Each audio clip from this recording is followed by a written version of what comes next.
On this episode of MythBusters, it's automotive mayhem as the team smash,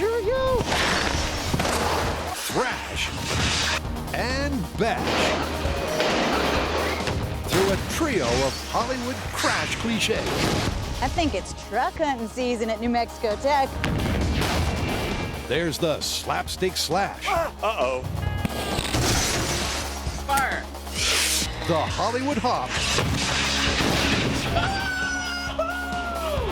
And finally, a big rig barge. Did I ever tell you how much I hate traffic? So buckle up, because it's going to be a bumpy ride.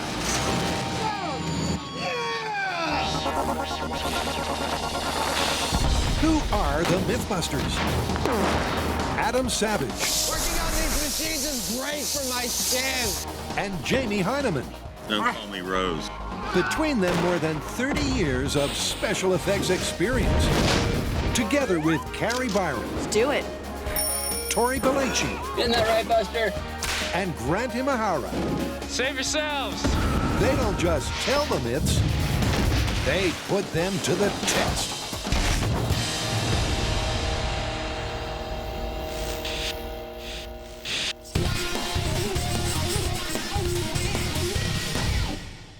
You go to the movies often? No. All right, but you are aware that they get made in a place called Hollywood, right? Sure. Okay, I'll proceed. Hollywood's relationship to physics has provided us with some of our best episodes, and this episode is no exception. How so? Well, we have two stories about cars and how they crash. The first one is kind of an old slapstick routine. Two workmen are carrying a huge pane of glass across the street, and a vehicle driving down that street doesn't see the glass and drives right through it, shattering and destroying all the glass, but leaving the workers completely unharmed. You mean they don't bleed? That's right. The two guys carrying the glass are completely unbloodied at the end of this. So how do you figure we should test this? Well, I think it's pretty straightforward. We get several different types of glass. We get workers that can bleed if they've been hit, and a car, and we're pretty much ready to go. Sounds good. Let's hit the road. No, you mean let's hit the glass. So to find out if the window fitters would be glazed and confused or painfully wounded, first, Adam gets to work on some bleeding workmen. What I need to make is a human analog that can potentially get injured in the way that the glass might hurt them, i.e. getting slashed. So that's what I'm about to do. Yep, Adam's got a slashable surrogate in the pipeline.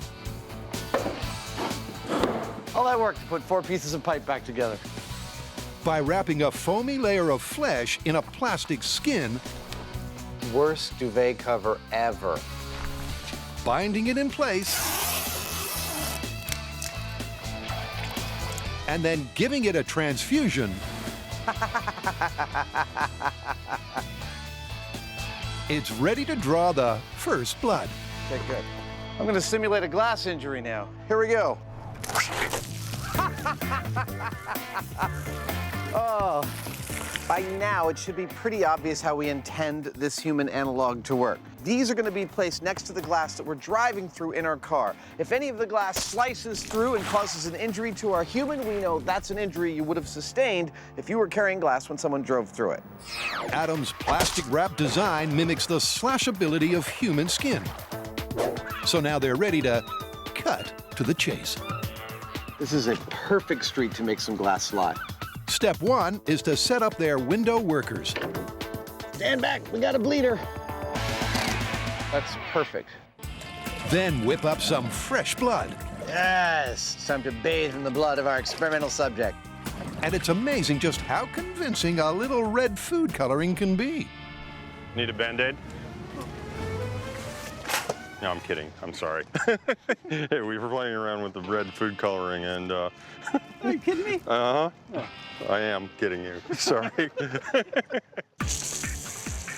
With the blood pumped into both pipe people The first hurdle of the day has been crossed. That is, no leaks in my bleeders. they each get a pretty face. And then in rolls the final ingredient. Here comes the glass. But there's more than one type of glass on the back of that truck. Hey. For good reason. Now, clearly, our world is full of glass. but all glass does not break equally. In the world, there are three main types of glass that we encounter. The first one is tempered glass. It's been specially hardened. That also means it's especially brittle, and it breaks into a million little pieces like the side window in your car. The second type is laminated glass. This is two regular sheets of glass with a gum layer in between. And when it breaks, it stays together like the windshield of your car. The third is regular window glass. There's nothing special about this except that it breaks into bigger chunks. Of these three kinds, I have to say, this one, that doesn't scare me that much. Little pieces, not so much. These big chunks, they scare the hell out of me. Yep. And it's those scary big chunks that make plate glass the most obvious choice to test first. Woo! There it is. Plate glass, guaranteed destruction. Because not only does it have serious potential for piercing, it's also the most common. This is basic glass, straightforward glass, except this 1/4-inch thick piece is 8 feet wide and 6 feet tall, and I believe has the most amount of potential for rendering our glass movers dead. But we gotta drive through it to find out. And they've got just the car to do that. But before they get behind the wheel, they're not taking any chances with safety. And while Adam and I are going to be doing this experiment from within the relative safety of the car, there is a certain element of risk. And so with that in mind, we're going to be wearing helmets. And to make sure no glass penetrates the cab of our car, we've covered and protected our windshield with a nice fat sheet of 1/4-inch thick polycarbonate. That's right, because this myth all comes down to the injuries outside the car. Will the workman be cut to shreds by the glass or escape unscathed? Okay, this is for real. Plate glass at 30 miles an hour. 3, 2, 1, here we go.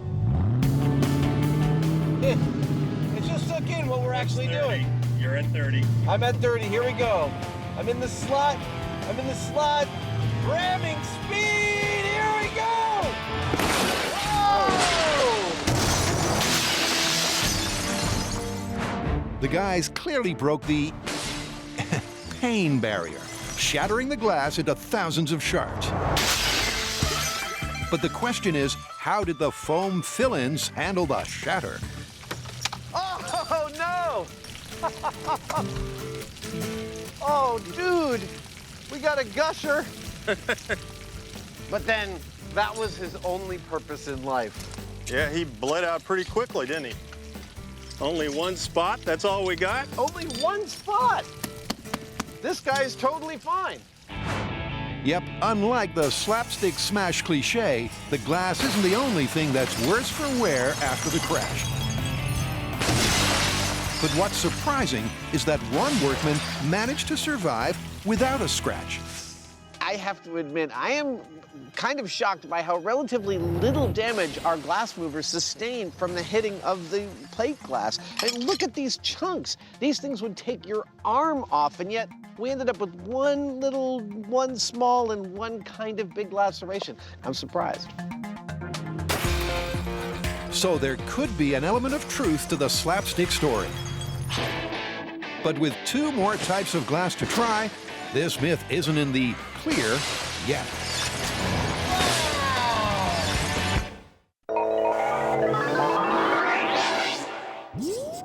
Next up, it's weapons versus wheels. All right, so Hollywood car carnage, I know you got something good. What is it? This one is SUV versus RPG. Okay, now that's a classic. Yeah, I mean, you've seen this in so many action films where a black SUV with tinted windows gets hit with an RPG, but instead of exploding, it actually flips the vehicle. Dude, that is awesome. I love it. I thought you would. It's classic action movie mayhem when a bad guy's bazooka takes out the good guy's SUV. The car spins off its wheels. But could an RPG really make an SUV defy gravity? Well, I think the plan is pretty straightforward. We find an SUV, we shoot it with an RPG and see if it flips, like in the movies. Sounds good to me, but you know what? I got one suggestion. We shoot 2 SUVs, one stationary and one in motion, because I've seen it both ways in different movies. That way, we cover all our bases. You just want to shoot 2 RPGs. Yep. I have no problem with that. Me neither. And where better to take this myth for a spin than the middle of the desert? I'm ready to shoot an RPG. How about you guys? I think it's truck hunting season at New Mexico Tech. So we're back here at New Mexico Tech. You know, the school where you can get a degree in blowing up. Well, last time we were here, we made an RPG meet a bullet, and you all remember how that went. Yep, whenever the MythBusters get to grips with rocket-propelled grenades, the results are explosive. But this time around, what's their rocket versus SUV plan? So how are we gonna test this myth? Exactly like you think. We're gonna fire an RPG at an SUV. First at a stationary SUV, and then at one that's moving. We've seen both ways in Hollywood. We'll see if either of these methods will make it flip. Yep, that's all there is to it. So first, they prep their stationary SUV. With the car ready for the limelight, it's maneuvered into position, and then the firepower arrives. What I have inside this box are the actual rocket-propelled grenades.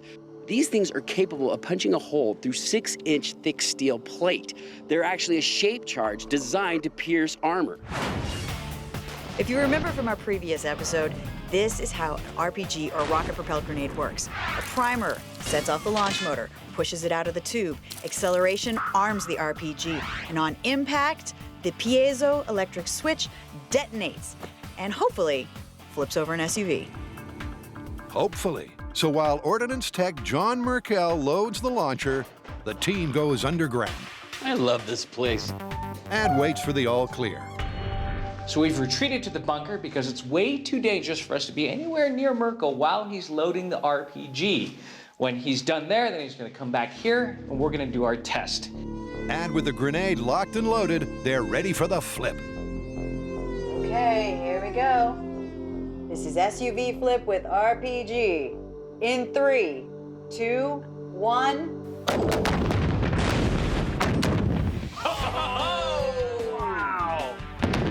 Well, it didn't even come close to flipping the SUV. What did it do? It looked like it kind of blew out the front end. Yeah, it doesn't look anything like in Hollywood. There's no big fireball. It's just like a puff of smoke. The hood is up a little bit.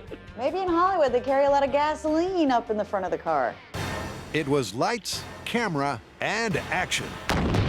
But fact fell a long way short of fiction. Because despite being hit by a rocket-propelled grenade, there was absolutely no liftoff for the SUV. Wow, that was mighty unimpressive. It looks cool though. Look at that hole. But look at that, it just punches a hole. It didn't blow it up and flip it. So, although the RPG shape charge burrowed all the way into the engine block, it wasn't enough to match the movie magic. So the RPG did exactly what it was designed to do, which is to pierce the car and penetrate into the engine block. What it didn't do was generate a huge fireball like they do in Hollywood. And what's more, the car didn't move at all. It's not looking very good for this myth. There's a little bit of Hollywood pizzazz, but only if you watched it on the high speed. In reality, what we saw was a puff of smoke. On high speed, we saw a beautiful orange plume come out of the front of the car. But it didn't flip the car, it didn't go under the car, it didn't even jolt the car. It just kind of at the front of the car. Indeed, so far they are 0 for 1. But will that change when they give this myth some forward momentum?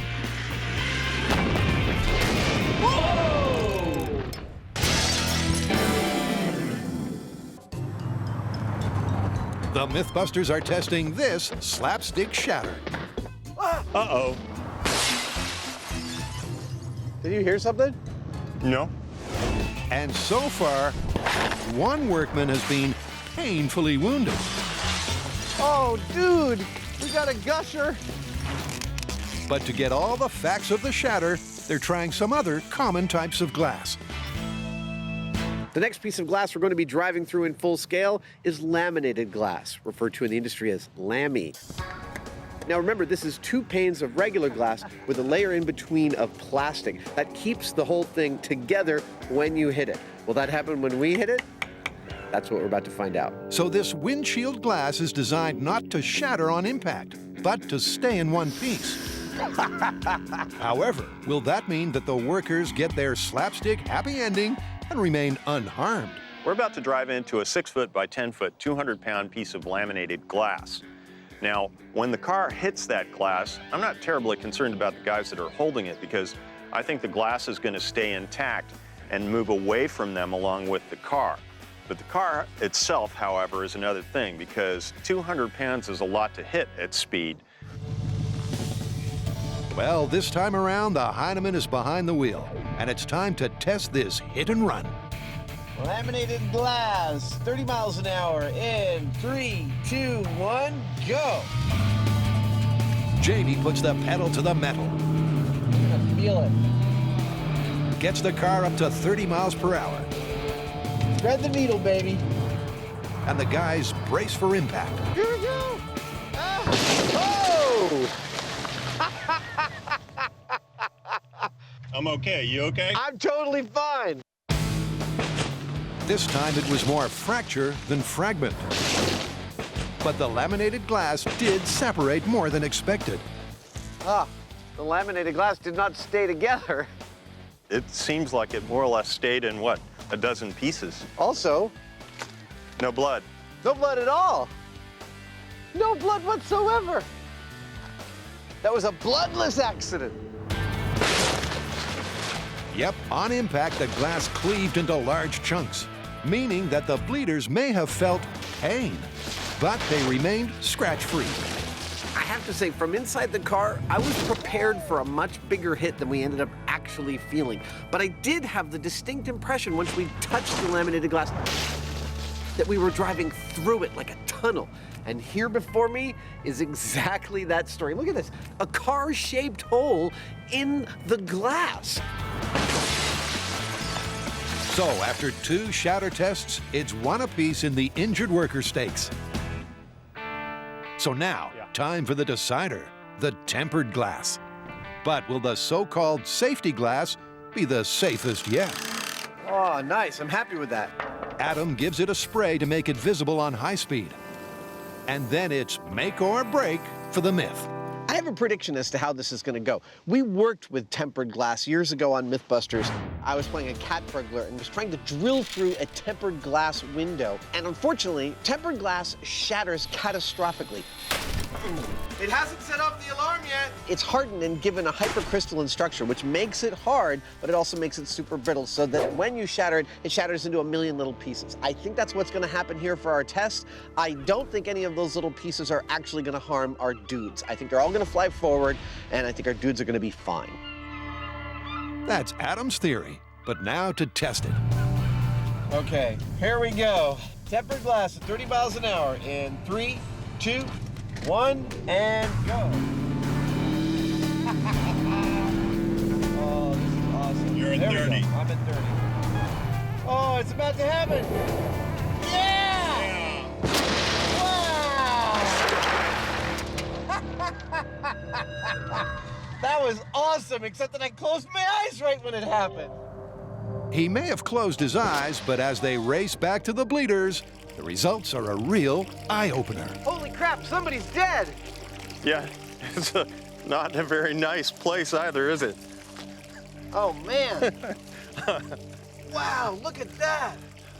That's So- tempered glass. I thought this was going to be the one that didn't do anything to him, and this guy is beat up. And this guy, too. It seems it's the way it shatters that matters. The tempered glass is designed to break into thousands of tiny pieces on impact. But because those pieces are flying through the air at 30 miles an hour, that's more than enough to cause a death by 1,000 cuts situation. Well, I was right about one thing. The tempered glass did break into a million little pieces. About everything else, I was pretty off the mark. The glass did not go forward from the point of impact. Well, a good portion of it did, but about half of it also went backwards from the point of impact, like an explosion. And our 2 dudes did not escape unscathed. They had puncture wounds all up and down their bodies. I have a whole newfound respect for tempered glass. A whole newfound respect. But how does that leave the myth? So when it comes to shattering glass in slapstick movies, how do we stand? Well, the idea that the guys moving the glass escape every single time completely unharmed, I believe that we've shattered that myth. You're a pain. Let's go away. Oh, hold on a second. Nice.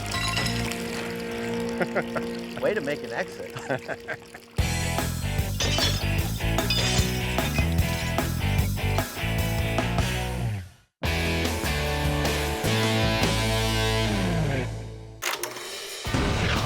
According to Hollywood, an RPG can flip an SUV clear off its wheels. But so far, that hasn't been the case. In test 1, the RPG did not flip the SUV.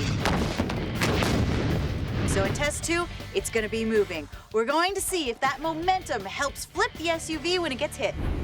Now for this test, it's critically important that the SUV be moving in a straight line and not connected to anything that might prevent it from flipping.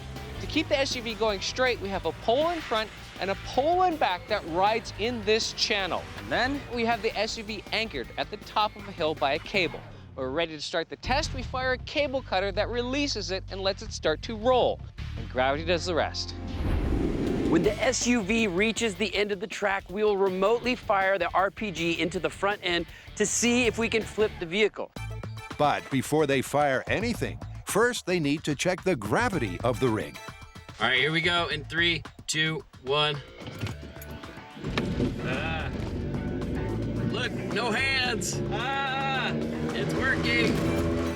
Tori and Grant are on a roll, and so is the SUV. This is blazing fast. It works. It'll be even more exciting when we actually fire an RPG at it. All right, well, let's reset and get an RPG. The track checks out, so the car is hoisted back into position. And with the SUV poised at the crest of the hill, the team hunker in the bunker once again. All right, here we go. Like last time, the RPG will hit the hood head on. But will that flip the SUV off its wheels? Okay, so they are sounding the siren, which means we're just about ready to go. Do I think that the added momentum of the motion of the vehicle is going to make a difference? Probably not. It's probably going to stop it dead in its tracks, which should be awesome, but flipping, I don't think so. Well, it's the moment of truth for momentum. All right, SUV away in 3, 2, 1, fire. The SUV is released, It's picking up speed. and gravity propels it to its RPG destiny. Oh! Wow, did you see the front end looked like it popped up a bit? Yeah, it popped up, but that's not a flip. That means this is busted. It was so cool, but it's busted. Totally, but that was a nice shot. Nice shot. Still, no flippin' cigar. In fact, the RPG didn't even stop the SUV, and the car continued to roll up the bank. So this myth is busted. But when you think about it, the job of an RPG is not to flip vehicles. It's designed to pierce armor, and that's exactly what it did. It punched through the condenser, the radiator, all the way into the engine block, but it did not flip the vehicle. Yep, there's no doubt that the live action doesn't match the action film. But that's never deterred the MythBusters before. This myth is busted, but we're not going to stop here. No, this is my favorite part of the show, where we're going to replicate the results. It's going to be fun. Next up, it's a cinematic solution to traffic jams. So what's our next crash myth? Well, it's a common movie trope. First, I needed to picture a couple of lines of cars sitting in traffic. When another character in the movie is driving a giant truck at high speed along city streets, when he approaches these cars standing still, there's not enough space for him to get through, but no matter, he revs his engine and barrels right up the middle, sending cars flying willy-nilly and continuing on his way. I don't know whether that happened or not, but it sounds like it's going to be fun to test it. Yep, according to the movies, a tailback is no match for a truck. But could you really keep on trucking through traffic? Or is this big rig barge rigged? Look, I think we get a bunch of cars, put them out on the tarmac, get a giant truck, and just see if we can't plow right through. And I think I've got just the truck. Awesome. When it comes to head-on collisions, this truck has had its fair share of fender benders. And for JATO 3, it even became a rocket-proof bunker. So now it's armored, dangerous, and perfect for ramming into traffic. Well, almost. If our dump truck is going to survive pushing through 2 lines of cars, it's going to need a super powerful bumper. Okay. So we're putting on a much more powerful bumper. This steel, these tubes, 6 by 8 inches, 1/2 inch thick steel. They are beefy as... Every word I was thinking of was a curse, so they're just beefy. They ought to allow us to push through any number of cars. I don't know if they'll allow us to continue driving, but they'll at least allow the dump truck to survive. Yes, to make sure the truck will survive to drive another day, Jamie finishes bolstering the bumper while Adam's playing in traffic. This gives a whole new meaning to driving a car. If we're gonna drive our truck into a couple of lines of cars, we're gonna need, you guessed it, a couple of lines of cars. That's a nice line of cars. Are you ready to smash into these cars? Did I ever tell you how much I hate traffic? Well, now's your chance to even the score. Clearly, Jamie's going to enjoy this test. And his final fortification to the truck comes with a clear message. I think that ought to do it. So with 10 cars in 2 lines and a dump truck ready to rage, will there be some fact to the Hollywood fiction? This truck weighs over 30,000 pounds. Those 10 cars over there also add up to somewhere over 30,000 pounds. But the thing is, the truck's going to be moving at around 40 miles an hour when it hits them, so it's going to impart several times its own weight to those cars. And that means the truck is going to win. But whether it also means that it's going to be able to move completely through the cars and keep going like it does in the movies or not, that's another thing. And that I'm not so sure about. Jamie's undecided, but Adam, well, Adam has a very specific prediction as to where he thinks the truck will run out of gas. The 4th car. I don't think we're gonna make it all the way through this line of cars. I think this is where we might end up. Well, now to find out by tackling this head-on collision head-on. Well, it's time. Mind if I drive? Not at all, sir. Let's get in. With the Heineman at the helm, the guys climb in, buckle up, and prepare for a bumpy ride. All right, here we go. Plowing through traffic in 3, 2, 1, go. 30,000 pounds of truck heaves into action as Jamie slowly accelerates down the runway. And once he hits 40 miles an hour, he maintains his speed until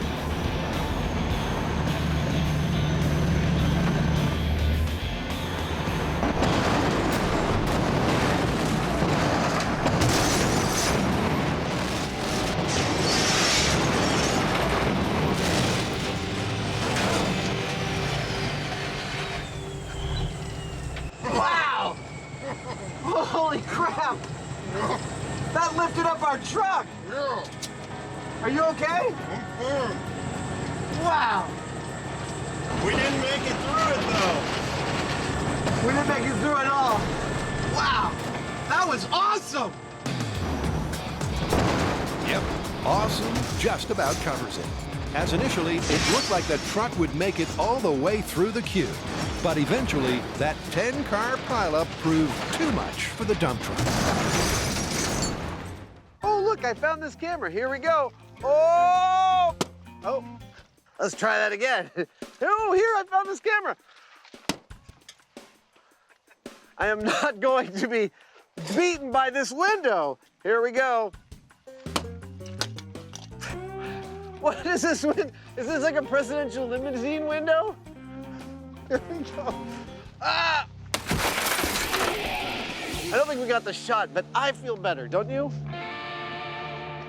Well, clearly the first two cars we hit were the worst off for this impact, but all of the cars actually got quite a bit of damage. This is a pretty impressive amount of impact for all of them. So let me play out for you what the scene of damage actually represents. These two cars here have skipped forward by 2 full car lengths. The van here has skipped forward by 1 whole times its own length. That means that the truck stopped at just about where the 4th cars were in the line.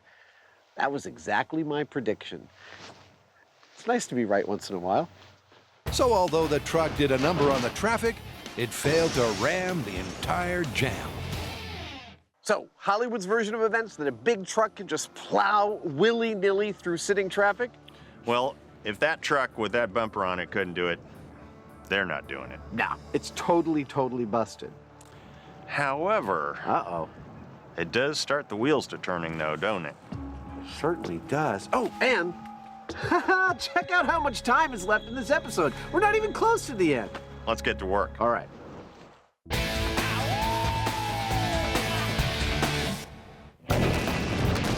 The team is on the flip side of the SUV spin. And it's clear that this myth is nothing but Hollywood hype. Well, that didn't look like anything I've ever seen in any movie. This one is so busted. With all of the Hollywood myths that we've busted on the show, what was really surprising was the distance between reality and Hollywood was huge. I mean, there was no big somersaulting SUV, there was no giant fireball explosion, there was nothing. Well, you know what? I think we owe it to our fans to give them the Hollywood-style flip that they want to see, by any means necessary. Now that sounds like fun. I love it. Yep, it's time to borrow some Tinseltown tactics. And finally put the twist in this tale. Now for that, we're gonna need 3 things. We're gonna need some sort of dummy RPG flying towards an SUV. We're gonna need something that explodes and something that flips the SUV. And that's what we're gonna do. So it's destination silver screen, and step 1 requires something to flip the SUV. So this nitrogen cannon is going to give us the punch we need to actually do the flipping on the car. A lot of the weight has been removed here in the engine compartment. As you can see, there's a distinct lack of engine. All I have to do is put some supports in here and then mount the cannon. But despite the lack of engine, Bring it in. it's still a bit of a squeeze to pimp his ride. All right, so this is a moment of truth. The cannon's installed in the car. Let's see if it still looks like an SUV. Awesome. Bring on the RPG. With the jump in the front, it's out to the range, where the piston is welded to a trench plate, and the cannon is carefully lowered onto it. Okay, keep coming. You're good. Okay, hold there. That's a good sign. All right, you hit the hole. So step 2 of this stunt is a bazooka-toting bad guy with his charade grenade. I know what you're thinking. How the heck did you guys get a real RPG? Aren't those illegal in California? Well, this isn't a real RPG. It's a prop. I made it back in the shop out of plastic, but the job here was to get it to fire like an actual RPG for this stunt. So I've also made this fake grenade launcher, and the way I'm gonna get this to fly is I'm gonna use a model rocket. Now, the way we're gonna be able to hit our SUV is we're gonna have a guideline from our hero into the SUV to start this whole car flip off. But with only a fake grenade in the chamber, they'll need something extra to create the big screen boom. Now for our big Hollywood boom. We don't want the high-velocity explosive of C4. We don't want the pushing power of Amfo. We want a big fireball. Okay, here we go. Special brew. So we're gonna just do a little pyrotechnic trick. We're going to use some fuel and get the kind of explosion that gives us a fireball without actually a boom explosion. It's the final element to recreate this celluloid stunt. And that's got Tori excited. This is awesome. Fake RPGs, nitrogen cannons, gas bombs. This is Hollywood flipping cars 101. Now I can live out my fantasy of being an action hero.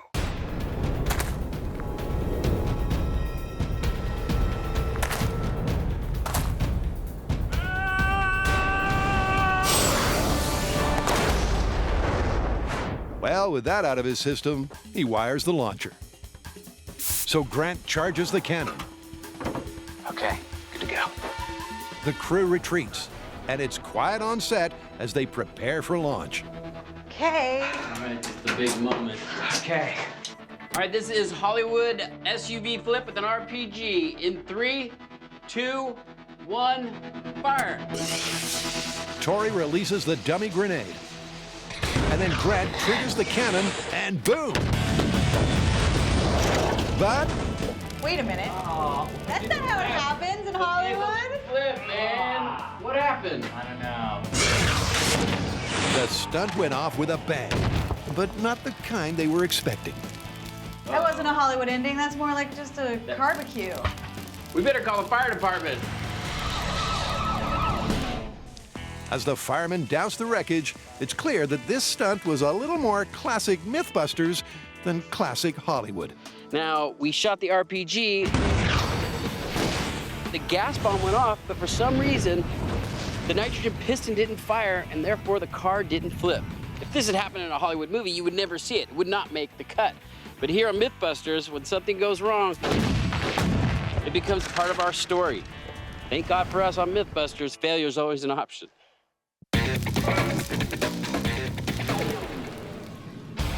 According to the Hollywood Highway Code, a truck could ram through a traffic jam. But so far, although it's been smashing, this trucking tale is busted. Wow! We didn't make it through it, though.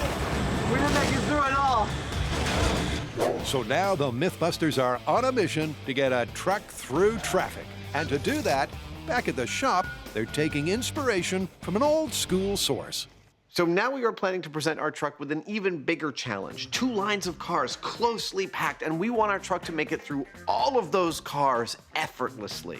We have a method to do this that, even though it's like 150 years old, I think it's gonna work beautifully. So we're gonna be welding some big chunks of steel. When locomotives of old needed to get big things out of their way fast, they used the aptly named cowcatcher. And now the MythBusters are putting their own slant on history for their retro design. That goes right through the middle. First, they weld a massive steel frame, This is gonna be a finger buster. which then gets dressed in sheets of steel. We mean business. But as this steampunk shovel takes shape, just how is it going to work?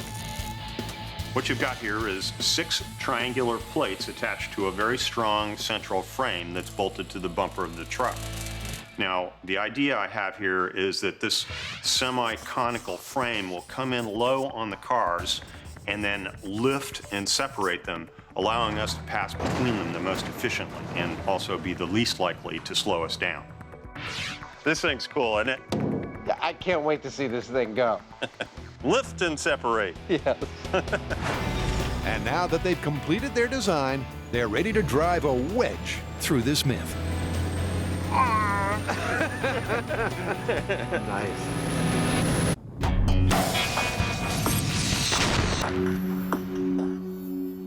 So far in testing our Hollywood-style SUV meets RPG myth, we tried it once Hollywood-style and we had a little mishap.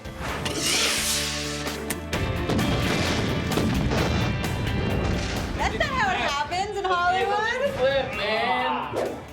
But no worries, we've got a brand new SUV and I recycled the piston out of the other SUV and put it into this one. And hopefully today, we will get that Hollywood-style stunt.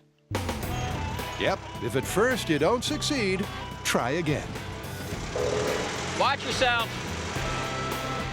So for Tinseltown, take 2, All right, come on down. Looking good. the new SUV is lowered onto the piston. Perfect. Then the boom gets aboard. And Carrie arms the shooter. Don't worry, honey. I'm not afraid of you. You're practically harmless. Grant then primes his cannon, and finally Tori wires the fake grenade. Now, just to remind you, this is our bad guy or good guy, depending on which movie you're watching. He is going to launch the RPG down this guide wire. And when the RPG hits the grill, we will set off the gas explosion and the air cannon at the exact same time, so it looks like an exploding, flipping SUV from a Hollywood movie. The scene is set, and if everything goes according to plan, All right, let's flip this thing. This time, their Hollywood hop should go off without a hitch. Standing by. Charging. All right, here we go. This is RPG versus SUV Hollywood flip. In 3, 2, 1. Fire!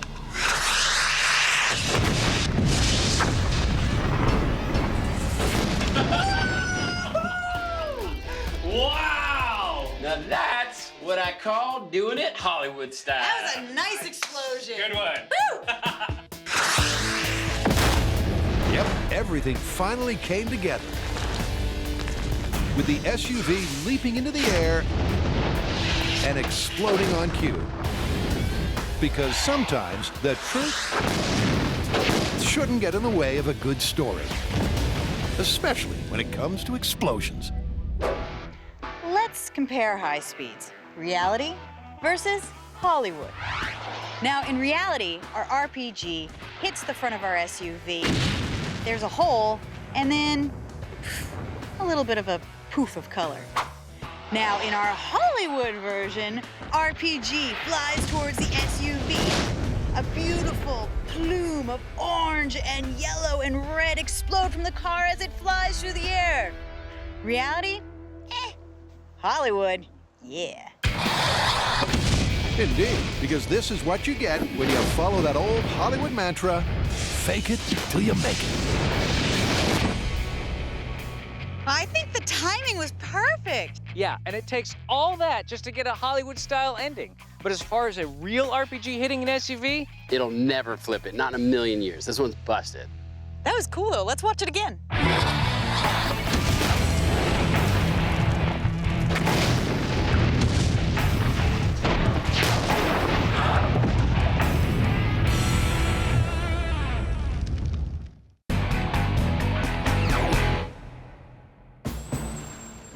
Down at Alameda, the dump truck is getting its car lifting nose job. Yeah, that's it. Can you imagine sitting in traffic and looking in your rear view mirror and seeing this thing going, "Ah!" Nice. And while Jamie completes the rhinoplasty, Adam is lining up the cars for their duck bill of death. Oh. Whoops. And for those of you playing at home, they've added another 6 to put their truck to the ultimate test.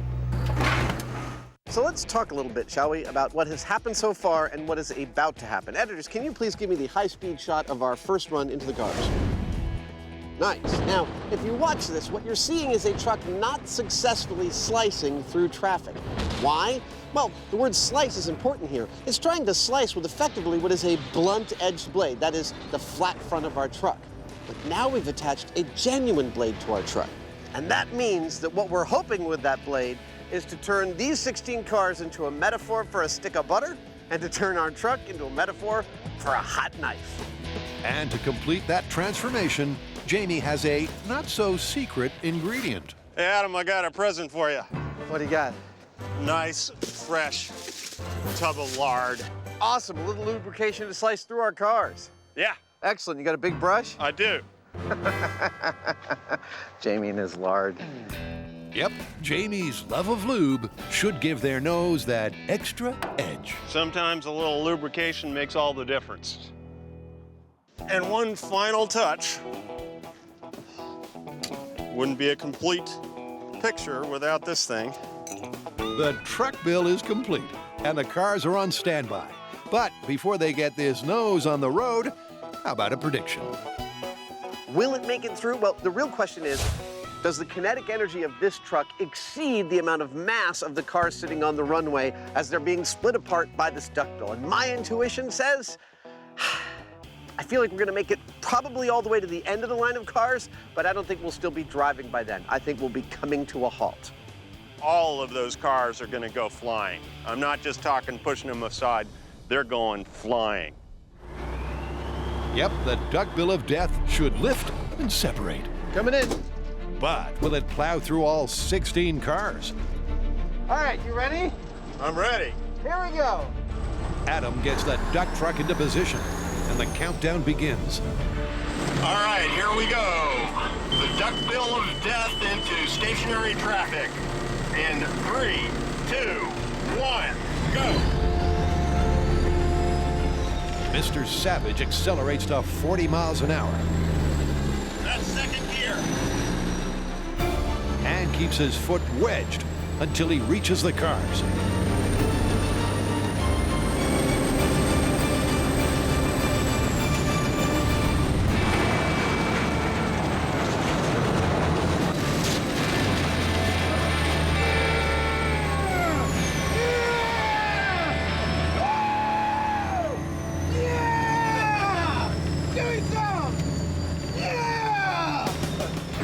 Incredibly, not only did the truck make it all the way through 16 cars, Adam and Jamie kept on trucking down the runway, meaning this attempt won by a nose.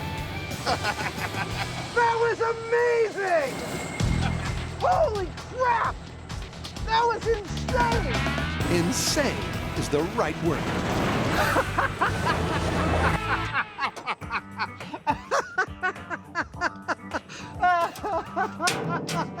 It just didn't stop. It didn't stop. I kept giving it gas and it didn't stop. If anything, it was self-centering. That was the most incredible thing we've ever done. I've never experienced anything like that.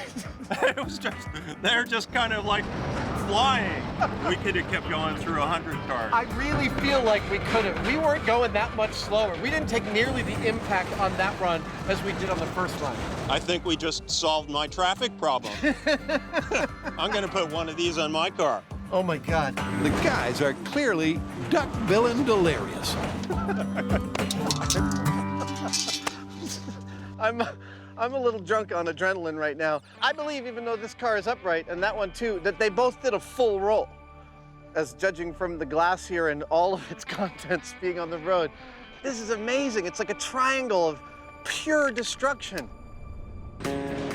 That experience was almost indescribable. I mean, it was over in a second, but these cars are just like, I'm speechless. They're just kind of going like this.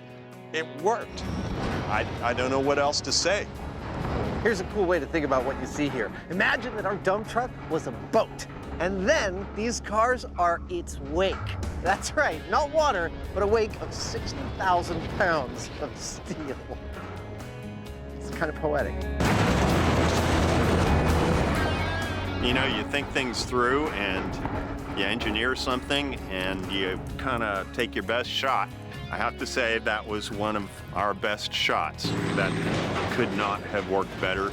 And given the chaos of this sort of situation, I'm really proud of that. That was cool. Yes, it truly was something to be proud of. As the truck cut an epic swathe through 60,000 pounds of steel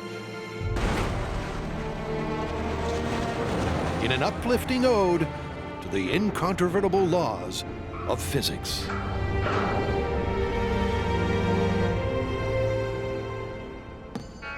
Well, the myth was busted. Where do we stand on our method for plowing through traffic? That thing worked so well, I'm just waiting for somebody to steal it and put it in a movie. Totally. Remember, kids, you saw it on MythBusters first. Did I ever tell you how much I hate traffic? We had to find an excuse to do that again. Yeah, that was fun.